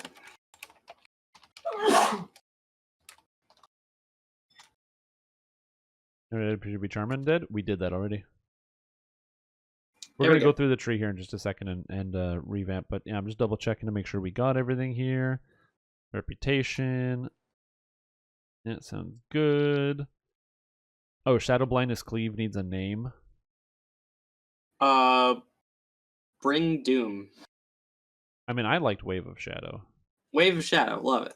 Yeah, and you can even give the cleave like a dark VFX. Yeah. Seems good. Gloomy Combatant, Critical Mastery, gotta be in there. Tier 3, it's a classic Tier 3. It's Tier 3 in like Kensei, so. Yep. And in Paladin, so Night of the Chalice. Wait, is it Night of the Chalice? Oh, it's Tier 2 in Night of the Chalice, okay. Okay, cool. I think we're pretty good on this one. Yeah, I'm feeling pretty good. You want to run through it? Yeah, so let's run through it. So if you just jumped in, this is the Paladin, the Mabar tree. I'm gonna have to make a little art graphic for this, but this is the what do we call this? Shadowguard? Mm-hmm. It's gonna be called Shadowguard. So we have the first cores is going to be very reminiscent of Knight of the Chalice. Important thing is that this tree is mutually exclusive with Knight of the Chalice. So you can't take this and Knight of the Chalice. You have to pick one or the other. So the first core... actually, put that in there. We got to shove that in there somewhere. But yeah, so Slayer of Good 1, your alignment is considered neutral. So if you take this, your alignment is no longer considered lawful good. You will be considered neutral. This would obviously not affect multi-classing. This is just like a temporary effect, sort of like how getting a feat from a tree doesn't let you take more feats. Mm-hmm. You gain +1 to attack against good and +2 to saves versus good creatures, and you deal a d4 evil damage on hit and heal 1d2 positive energy or negative energy if you are undead or have Knight's Embrace on each hit. Then we go up to the core 3, the Malevolence of Mabar. So your Aura of Courage is replaced by an Aura of Malice, and your Aura of Malice applies a negative version of any buffs it would apply to all nearby enemies. So your Aura of Courage buffs that would give people saves versus fear, saving throws, armor class, anything else, that is now, instead, that's completely gone, and it's now just an offensive thing. So for example, if you would boost armor class for your friends, it now penalizes AC of your enemies. And your Aura of Malice now adds a +2 penalty to saves versus enchantments and fears as well. And your bonus to hit good creatures increases to +3, and your bonus to saves versus good creatures improves to +3. And your bonus damage to evil and healing are improved to 1d8 and 1d4. Core 6 is Slayer of Good 2, which grants you +3 remove disease charges, and you may expend a remove disease for a Bane. That's an SLA, revamped to work like Bless, and has no save. All your attacks are considered Ghost Touch, just like Knight of the Chalice, and your evil damage and healing are 2d6 and 1d6. Improved Malevolence of Mabar, so your alignment is now considered evil. So now by the time you're 12, 21 points in the tree, your alignment is considered evil. Your Aura of Malice now adds a +4 penalty to saves versus enchantments and fear, and your bonus to hit good creatures is +4, as well as your saves versus good is also +4, with your evil damage and healing becoming 3d6 and 2d4. Again, this is matching up with Knight of the Chalice. Slayer of Good 3, your Vorpal hits versus living targets apply 1 negative level. And your Aura of Malice now adds a Crushing Despair effect to all enemies. So Crushing Despair is automatically applied to all monsters that are nearby. And your bonus evil damage and healing are improved to 5d6 and 2d6 total. And then finally, the Capstone Pure Darkness, plus 4 Charisma, plus 10 melee power and range power. You cannot be blinded, and your vision cannot be obscured at all. And your Mabar's Manifest Zone remains on you for up to 30 seconds after it dissipates. So after you cast your Mabar's Manifest Zone, it lingers on you. It's a lingering shadow effect. And your bonus to hit good creatures is improved to plus 6. Your bonus to saves is plus 6. And your evil damage is 76. Your healing is 3d6s. Now, I'm assuming that the healing effect... so the evil damage scales off of melee power, right? Yes. Does the healing scale off of anything? Or is this going to be a flat number? Just like lay on hands. Like it's just going to be whatever your healing amp or negative healing amp is. Okay, yeah, that sounds about right. I feel like it shouldn't probably scale, because if it did, the number would probably get too high. So no, it's too chunky for also scaling. So tier 1's pretty straightforward. You got Shade Combatant, plus 1 to hit damage with favored weapons. Extra Smites for some extra smites. Siege Breaker, which is plus to Sunder DCs. Dark Armor for some hit points. And Shadowguard's Reputation for some heal, balance, and intimidate. Sounds about right. Tier 2, Umbral Combatant for plus 1 to hit damage with all weapons. Sickle, capital S. Scimitar, Khopesh, and Dagger are now considered favored weapons, regardless of your religion. So if you happen to be a Onatar Paladin, you would still be able to get daggers from Vol if you wanted. Profane Might, which is a trance that is just like Divine Might, but it's profane. Offhand Strikes, so while the regular Paladin gets Strike Through, this gets Offhand Strike Chance instead. Wave of Shadow, which is a sweeping attack against all nearby enemies for plus 2 W in damage. Enemies hit by this attack must make a saving throw or become blinded. And shares a cooldown with the Cleave feat with a cooldown of 5 seconds. I'm not in love with that cooldown. I feel like it should probably be 10 just because it has a blinding component to it. But yeah. And then we have the Action Boost Shadow Cloud. You dissolve into a cloud of shadow that emanates outwards from you, obscuring all nearby allies in a cloud of obscuring mist. You and all nearby allies within the cloud gain 25% concealment, and you personally are considered incorporeal with a 50% mischance due to your form. This cloud follows you as you move, but allies that leave the radius will lose its concealment. So it's like you press a button and you get this like cloudy, shadowy dealy, which is pretty neat. Are you worried that about this ability being possibly too good for someone to take 2 levels of Paladin to do as a tank? I'm not too worried, mostly because almost all of our bosses and raid bosses are all seeing and just kind of ignore all this anyway. Okay, perfect. There you go. So no worries. Tier 3, Gloomy Combatant. Plus 2 to hit damage with favored weapons, and now falchions are considered a favored weapon regardless of your religion. You have your Shadow Smite, which is just Exalted Smite with a different coat of paint. Critical Mastery for plus 1, 2, 3 critical confirmation and critical damage. And then Mabar's Tenacity. Your Inflict Wound spells are added to your spellbook at the following levels. Give you Inflict Light at 1, Inflict Moderate at 2, Inflict Like Mass at 2 as well. Level 3, you pick up Inflict Serious and Inflict Moderate Mass. And at level 4, you pick up Inflict Critical Wounds and Inflict Serious Mass. With the ability scores in this tree being Strength and Charisma, just like Knight of the Chalice. For Tier 4, you have Penumbral Combatant. Plus 1 to hit damage with all weapons, and an extra plus 1 to hit damage with favored weapons. And taking this feat also grants the Swords to Plowshares feat as well, and also Shot on the Run, just like Knight of the Chalice. Yeah, it's sick typo from me. Knight's Embrace 1. This is very similar to the Vigor of Life, how Knight of the Chalice get bonus healing amp and reduced negative amp. Instead, Knight's Embrace, you now heal 50% from negative energy and 75% from positive energy, and you also gain 20 negative amp. This is just like the healing effect from the Artificers with the Construct Essence. It's similar to that, except it's here in the tree. Command Undead. So you get extra turning levels as well as hit dice turns and turns. However, it says your turning ability now dominates 50% of the undead that it would turn, enthralling them to you for a short time, and after 30 seconds, the undead crumble to dust. Other turned enemies are feared and begin cowering as normal, and shadows are automatically dominated instead of being turned because you are a shadow person. I love that idea. It's kind of neat. Again, turning is not always the most useful thing to do as a paladin, but this gives you a bit more incentive if you actually want to put the points in here. Dark Feeding, you gain on kill. You gain temporary HP equal to the CR of the monster slain, so it scales with the difficulty that you're playing at. And now we get to the tier 5s, the juicy bits. Enemy of all, which is connected to all of the shadowy combatant abilities.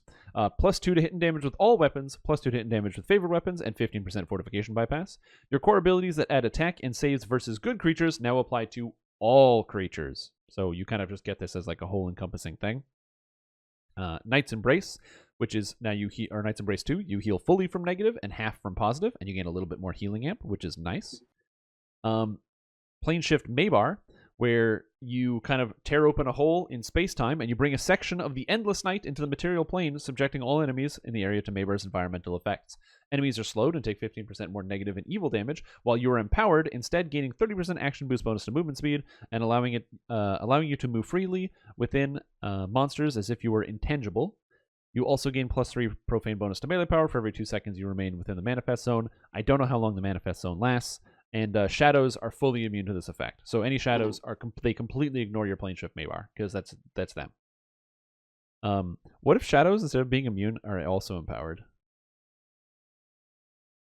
It's enough to say they're immune, but like it's a big penalty. Like you drop it on a shadow, and then all the shadows get dangerous. I like that a lot. Shadows are also empowered by this. Manifest zones last until you leave it? No, that's a bad idea. I like the idea that they're empowered by this because you can just dominate them. Yeah. Oh, you have a shadow army. Oh, Yes. That's even cooler than what I was thinking. Next, you have Behead, requiring dark feeding. So you gain on Vorpal, slay target living opponent with a head. So if you Vorpal and the target is alive, it is not. Yes. And you gain +10 melee and range power. And Abyssal Retribution, which is Divine or Holy Retribution with a different coat of paint. Cool. So this is the Shadowguard. Not Universal. Paladin enhancement tree. Mm-hmm. What do you think? How do you feel about this? I'm feeling really good. I think this is pretty rad. Like, I'd definitely play this. I feel like Knight of the Chalice is a really beefy tree to go up against, and I feel like we were able to bring at the very least, all of the numerical stuff along for the ride. Yeah. It's definitely a compelling roleplay option. Like, it tells a very interesting story. The idea of taking advantage of the fact that a lot of our content happens in Eberron, and therefore we can say things like bring Mabar coterminus is really cool. You know what I mean? It's like a thing that just happens in the world. Yeah. Feeling pretty good. That's cool. So when we look at a tree like this, Knight of the Chalice obviously has a lot of direct synergy with stuff like the Sacred Defender tree, picking up either just the trance for some of the DC abilities, as well as having like additional healing amplification, immunity to energy draining, that sort of thing, as well as the improved restoration. When you think about how this tree would fit in with Sacred Defender and Vanguard, do you feel like there is enough to justify possibly taking this, or how do you feel about the interaction with this and the other Paladin trees that exist? What I like about this is that it uses the exact same stats the other trees do. Like the idea that, like, I guess for example, there's a lot of Sacred Defender that boosts your Aura of Courage, and the idea that this turns into a debuff, which may actually be more valuable than the buff. Mm-hmm. I think that's really cool. I feel like if you're playing a Vanguard, you're going to want to take whatever damage you can get anyway. You know what I mean? Like, if you're playing a Vanguard, I can't really do a lot to sway you off of Vanguard, like the majority of the tree, because it's all shield-specific stuff. Mm-hmm. Yeah, I'm not too worried that people are not going to take a look at this. I think this is rad as hell. I agree. I also think this is rad as hell. This is a very, very cool tree. It's thematic. It's similar enough to Knight of the Chalice, but it's not like... I don't think that this is better. It's definitely just very different. And especially considering that you might think immediately like, oh, well, this tree is easy, like it's an easy win because it has the beheading effect or something else. But not getting any of the healing amplification, not getting the energy drain, not getting the disease effects, which are all pretty nice, and having a less consistent melee and range power stacking, because you're now, instead of relying, actually maybe it's more consistent because you can just stack it up. I don't know. This is a great question. I love this tree. Obviously this is something that would need to hit a Lamania, and for balance for sure, but it's very, very cool.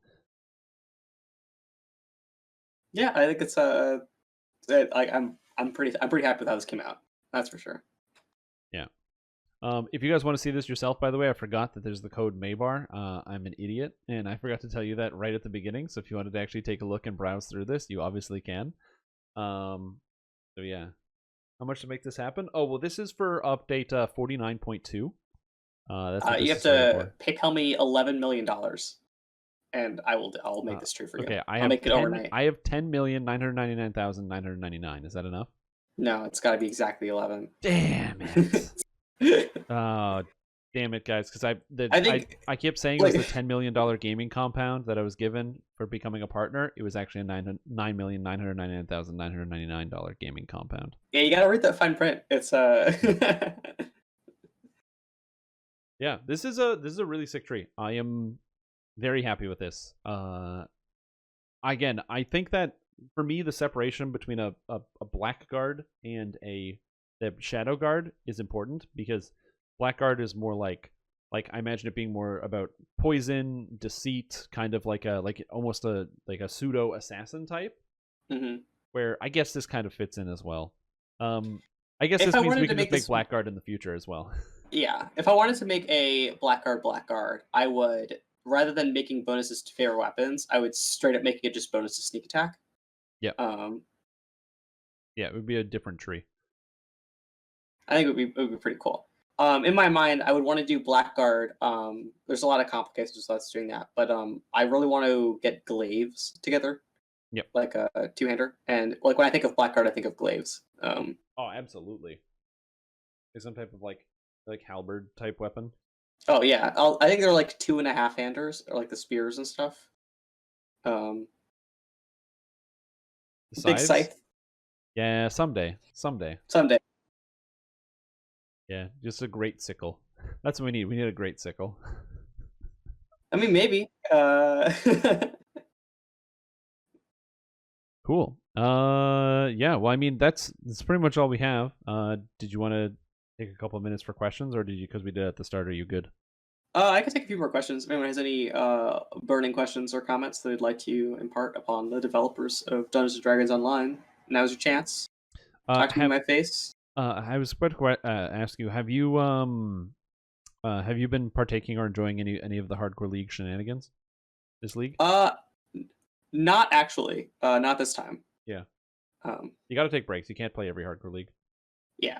Are there any stopping glaives from being implemented as named great axes, different profiles? I think that would be technically feasible, really, really easy, but not as cool. Like, I think we should just do it right. I think that they're like, when people say, "Oh, I really want spears," and you say, "Oh, we technically have spears," I don't think that really dissuades them. You know what I mean? Like, people still want spears even though we technically have them. Yep.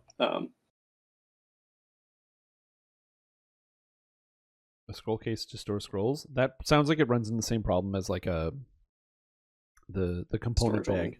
for components. That like it's in the bag, so the game can't use it. Oh, I did have another question for you. Since I know you had your fingers tied into the recreation of the mount system and how we can summon all of our mounts from our inventory, which is like the best, by the way. It's so good. I'm so happy with it. Oh, never need to collect mounts ever again. Don't need to go get them as long as you have them. They're already in the bag. That's awesome. Do you see, from your perspective, from like the design of it, do you see possibly more systems in DDO being designed that way, or do you feel like this is more of like a step between what we have now and a future UI design? Like, from your perspective, is this like something you expand for more ideas, or is this like this is the holdover before you move on to something else? Gosh, it sounds like you're asking me whether or not I'm building a cosmetic closet. Oh no, I am not asking that question. I don't know. It sounds just a little familiar, but no. The reason the map storage works is because it is a specific type of data that DDO can handle in that particular way. It's a data repository because all of the mounts, like no matter where you get it from, a black armored unicorn is the exact same black armored unicorn for everybody. That's a distinct item that always is the exact same thing, and you can't modify it in any way. Yeah. So when we build a system, the unicorn can go in there, and DDO can just assume that that's the same unicorn as everything else. So we run into problems when we have things that can be in any way customizable. Like an item isn't just an item; it can also have like augments or mythic and reaper, or is it a cosmetic? Or has it been modified? You know what I mean? Right. And like that makes it a little complicated when we want to put more things into that kind of repository. Is that we can't just assume that there's a default. And like we have a custom cosmetic system, the mirrors of glamoring, and those aren't like those don't actually have a base item. Like they have like a generic cosmetic that we stamp a whole bunch of things to. We'd have to do a lot of work to be able to scrape that off of there without it just obliterating all of your stuff. Um, Okay, yeah, that makes sense. That wasn't entirely the question I was asking. I was just mostly from the perspective of like user interface kind of design, because we have like the tabs on the side. You feel like there'll be like from your, not even like asking like about the game in general, but just from where you're sitting, do you like the idea of like adding more tabs to the side, or would this be kind of a thing where you're like, maybe this should the whole look should change to accommodate a future system that might work better? Maybe I know like from because like I was the one that put in a whole bunch of extra work on this. I can't figure out how to make a new UI element within DDO. If you wanted me to make a separate standalone window, I actually don't know how to do that. I've tried at this point 3 separate times through 3 separate side projects. I don't know how that works. I've only been able to add new pages and new things to an existing window that shows up. So that's why I used a tab for this. Yeah. No, it's like it's all a bunch of stuff in C++ I don't really understand. Oh yeah, that makes sense. Just some magic. Teleport passes, permanent hirelings plausibly, because that's just like their standalone item. Teleport passes. If I had all of the control in the world and could build this, I would. I would simply make it so that if you have one of those billing tokens, you just have a button somewhere on like your character sheet, and you press a button and it just gives you a list of which things are unlocked. Like it shouldn't, you know what I mean? But like that's another different type of thing. Yeah, that's like a whole different thing. Yeah. Yeah. This question, I have a question. As far as quests go, could we see something in the future that is more light-based rather than darkness? I mean, most when we fight is bad or evil, so if we have an evil character, where do we shine? DDO has some problems with making like DDO is built upon the fundamental idea that you, the player, and that character are genuinely good people. Like not so much good by the alignment, but you're not here to cause havoc.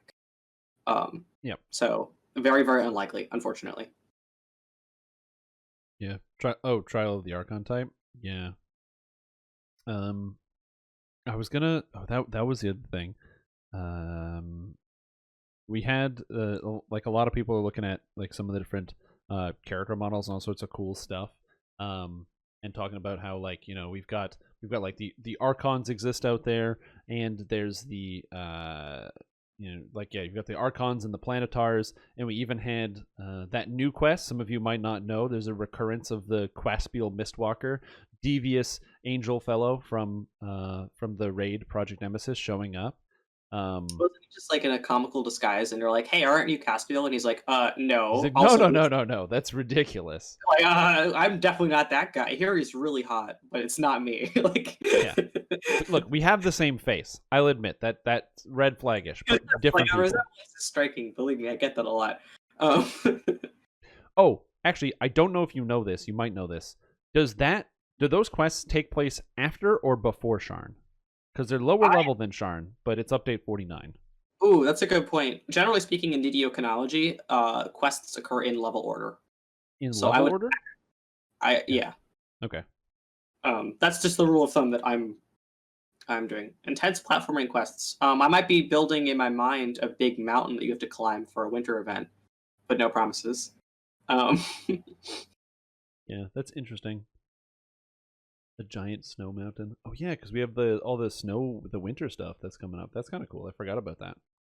Yeah, it's in like 8 months, so I gotta start working on it now. That was something I learned. Don't start making a winter event in December. That's too late. The winter event needs to be on by then. You can't start mid-December. Seal Skull Shard stuff might be getting revamped. I mean, maybe. Who knows? I will say that's something I've been wanting to do for basically my entire time on the entire project. Um, but I guess there's no real reason to hold back. I mean, like, yes, that's currently the plan for Saltmarsh. Like, is a revamp of the entire Steel Scroll Shard system, the remainder of the heroic items, all the epic items, etc., etc. Hmm. Question. This has come up because like iconic classes. People are thinking about how many iconic races we have, and we're running out of free to play classes. Hmm. How do you feel about the either doubling up of free to play classes or using a paid class on an iconic? I don't know. I kind of get the sense that we don't use paid classes for reasons that are beyond my real understanding or control. Yeah. Uh, maybe there's an actual reason why our character generation wouldn't support that. You know what I mean? Like what if it just doesn't That's true. work? Yeah. Which would predictably acts like an artificer or something.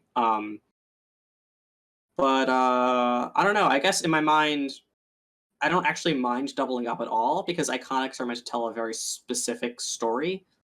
Um, and like for example, our iconic ranger is like a dual wielding anti-undead ASMR. You know what I mean? Yeah. I think it's a very different story than like if we were to do like a kobold with a bow. You know what I mean? Or Mm-hmm. like Nope, that's I am 100% right. That's like the Tiefling Scoundrel, how you like wake up in jail after a bar fight, mhm, which is great. Oh, I love that opening story because you just wake up and then it's like, do you even know what you did? And you're like, no. mhm. Uh, We yes, always have plans for stuff in the future. Sometimes I can't talk about them though. yeah. Uh, Um, but yes, I think I don't know if anything else. Because yeah, that's the problem with I it happens all the time during the Q&As. Is like wish listing stuff is always tough because you guys like pipeline pretty far in advance. yeah, we definitely have a lot of circles within circles, plans within plans. And I would hate to accidentally make us not be able to do something by saying it out loud. Yeah. Uh, no, we don't have any ways of making a Cobalt player race right now. That's like I can tell you right now, no. When Keyshaw Fix is coming to life, I have no idea. I don't know. In the Probably future. the next. It's in the future. Any plans to remove quest openers? Like the concept of having someone else have the quest so you can red door it? I think maybe he's talking about flagging. No, wait, removing red dooring? Oh no, don't do that, please. I think No, that would red door make good. everybody really mad for no reason. Like I don't really see an upside here. It'll just we I don't know. I know we've definitely tried to move away from flagging. That's a pretty recent thing for our paradigm. Is that like, especially for long quest chains, it's getting to the point where it's getting a little punitive for people who try to keep multiple characters at cap or reincarnate pretty frequently. Um, so like removing flagging and make it easier to play with other people, that to me makes like a lot of sense, and I always say that's a pretty worthwhile endeavor on our part. Removing red dooring would seem like it would just make everybody mad. Um, Spell components? Yeah, it doesn't work. It'd be cool if it worked, but the quiver works because it pulls the components out or the arrows out into your slot. And yeah, that doesn't do that. I do have one kind of maybe more interesting question. You were a part of the loot design for the randomly generated loot that added those special prefixes and things like that. yes. Okay, so it's been, I don't know, a year probably. What Yeah. do you think? What are some things that you think went really well with that system? And do you think there are any? And also, do you think there are any areas that maybe either could be improved or haven't met the expectation that you thought they would meet? I would say an easy con is I spent around 2 years carefully, meticulously pulling out all the potential duplicates from this, and I feel like I've unintentionally introduced a whole bunch of duplicates back in. So that doesn't feel good for me because I feel like I made a step backwards for the quality of random loot. The idea that someone could roll two of the same like prefixes is really frustrating because like that just doesn't do anything. Yeah. They like make the loot look bad. There's no real way for us to fix that in circulation. We'd have to actually just change it going forward, and players would still have broken loot in the game. Mhm. And that makes me really frustrated. Like I definitely could have done a better job with that. I think what went good is that it added a lot of just zest, I guess. Like I think it was a good move. Yeah. Um, I think it was like it adds a lot of excitement, but didn't break the bank. Like we did. I'm not seeing a whole bunch of people going, "Oh, all the named items are useless. I just have to roll for random loot over and over again," which would be really bad because it's like the odds of getting a named item are actually 1,000 bajillion times easier than the odds of getting the specific type of random loot you want. Like those tables are infinitely larger. So it's like the worst case scenario would be if someone feels like they have to get a specific type of random loot. Yeah. Otherwise, the character doesn't work, and that didn't happen. Although that was a little unlikely. I think it's cool. I definitely think that if I wanted to take another stab at making a large system like that better, bringing those prefixes to Canth crafting to add an additional incentive to higher level crafters. Ooh, very cool. That'd be a neat idea. Yeah, I think it'll be pretty cool. I think that there are a lot of people that have invested a lot in Canth crafting, and being able to add additional stuff high up there as a reward for the investment putting in there makes a lot of sense. Um, but it's just there's a lot of trial and error that has to go into that. Not so much trial and error, but there's a lot of like tinkering and finicking and planning and stuff like that has to go in those big systems. So Yeah. Okay, fine. Apparently you have to run the live stream for like 2 minutes. I'll be right back. I gotta okay, go put all on some right. eyeliner. I will. Don't worry. I'll take some questions from the thing. There's live Q&A, and I'll come back. All right, yeah, all right. See, I thought you were working hard fixing keycasters, stunning DCs. I don't even know what a DC is. You're gonna have to add some more details. I don't know. Eyeliner's not a great thing to borrow. It can easily cause infections. Luckily, I actually recently had laser eye surgery, so there's actually nothing living in my eyes at all. It's an endless void. They hit it with lasers. It's great. Speaking of like Mabar, one of the weird side effects of LASIK is I now have an actual like light allergy. Not like light allergy, but like I am sensitive to light in a way that physically hurts me. So I have to turn my brightness down and everything. I have to wear sunglasses when I go outside. Like I basically just got the worst parts of being a vampire. So I have these like sunglasses that they fit around my whole eye, and it's not good. But laser eye surgery was really interesting. It was a good time. Gosh. All right. Like the guy in Star Trek Discovery, would you believe I've actually only seen one episode of any Star Trek anything, and it was a Next Generation episode where there was a ghost and they were in like Scotland, and it was like the worst thing I've ever seen in my entire life. Like I'm not a big fan of Star Trek. All right, the DCs for Henshin Mystic. Okay, I appreciate you spelling it. I do know what a DC is. That was a joke. I appreciate you spelling that out, but I. All right, keycast using key spells. They don't scale with stunning, like the tooltip says it does. Let me see if that's true. What is that? Cauldron of Flame, key bolt. Let's try key bolt here. Oh, it's actually not named. Henshin. Okay, I'm gonna have to actually open up the enhancement tree in order to figure out what this is called. Sometimes we name things really intelligently, and I'm able to just type things in and it'll show me up the thing. Might be able to fix this for you guys. All right, this looks like I'm in Xintao. I've got to wait for Microsoft Excel to open. All right. Smite, Healing Key, Ninjutsu, Error, Light Attack, Increase Vulnerability.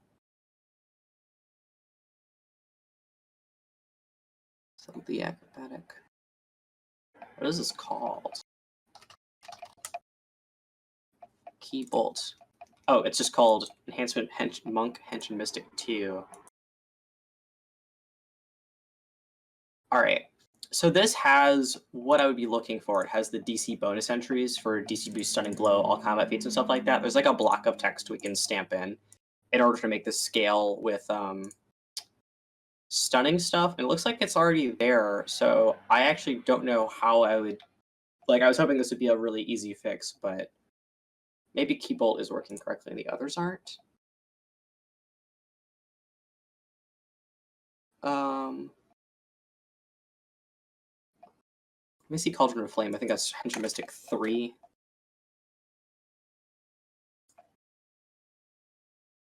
Nope, it's... Is it 4? Yeah, I'm seeing the DC bonus entries. It's looking at the right properties. If I'm gonna have to dive into that, Wave is 4. Okay. Oh my gosh. All right. What are the mechanics behind the old sword kill getting the new set bonus? Okay, so this is a really actually interesting part of DDO. So DDO has a really hard time changing effects that are already cached. So if an effect is already on someone or on something, we have a really hard time. We'd have to actually remove the effect and then apply a new different effect, which means that for an item, so you've got like a dagger or something and it gives like +5 strength or something. If we can change like the base dice of the dagger, we can change what set bonuses are on that dagger, assuming they're using our new set bonus system. But if we want to change that +5 strength, we have to actually have the character either put it into a box that will take the effect off and put another effect on, or put it into a box that will delete the item and give them another copy of that item, therefore adding a new version of the creation effects, which has a different thing than the strength, or change what the strength thing does, leaving the name of the effect the same, like just changing it to do something else, which is really gross because we reuse effects a whole bunch. So the old sword kill set getting the new set bonus was we changed the base item and just stamped the new set bonus on the actual base item. And then the old set bonus effects are actually still on there. I just made them invisible. Like I just turned off their display and removed what they did. So now it's a blank dummy effect. Because I didn't want to just make copies of these items. I want to change the items in place. That we don't have to do treasure tables and stuff. Favorite new Japanese artwork card from Strixhaven Alt Arts. That is really, oh Jesus. I honestly, okay, either Infuriate with the girl going up like this.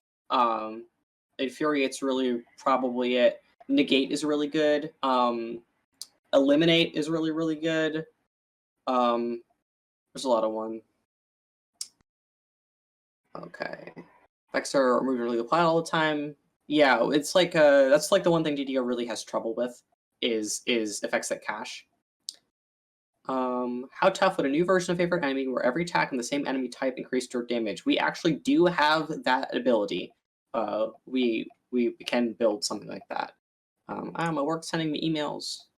Successful compile. Yeah. All right. Did you read my questions? When will the Caustic Forum posts get insightful conjuration? Probably never. Being pretty honest with you. Level 24 and 28 kind of challenge gear, not without remaking how those items work. They're massively confusing. It's an entire gigantic crafting system. Like that just seems like 1,000% more difficult than remaking all of them, and then I'm able to like just add some regular items in there. Okay. Oh my gosh, you look fantastic! Who's this handsome stranger with the dark eyes? Yeah. So I was like, oh, can I borrow some eyeliner? And my roommate was like, yeah, I only have liquid eyeliner. I'm like, that can't be that hard to use. Oh, and then no. I put it all into my eyeballs. Oh no, not the eyeballs. Yeah, it's okay. That doesn't obscure the vision that much. That's great.